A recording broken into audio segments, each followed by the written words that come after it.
তো বন্ধুরা, আজকে একটা নেক কাজের সাথে যুক্ত হলাম, যেটা আমার কাছেও কিছুটা পাওয়া।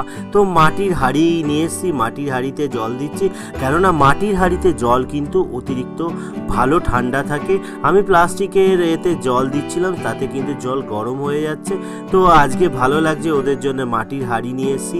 দেখতেই পাচ্ছেন যেই জায়গায় ওদের জল দিই সেই জায়গায় দিচ্ছি। আর এতগুলো মেম্বার এখানে হয়ে গেছে, তাদেরকে আমি এই প্রফেশনে থেকে এদেরকে কি করে আড়াল করি বা এদের একটু ভালো হোক সেটা কি করে না চেয়ে থাকতে পারি বলুন। সেক্ষেত্রে এদেরকে একটু জল বিস্কুট দেওয়ার দায়িত্ব নিয়েছি।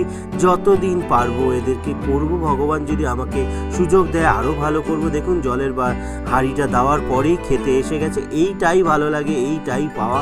বন্ধুরা, আপনারাও পারেন একটু জল বিস্কুট দিয়ে এদেরকে ভালো রাখতে। এদেরকে আপনারা এইটুকুনি করুন, আপনাদের কিন্তু অনেক কিছু রিটার্ন দেবে, সেটা আমি বলতে পারি। ভালো লাগলে শেয়ার করুন।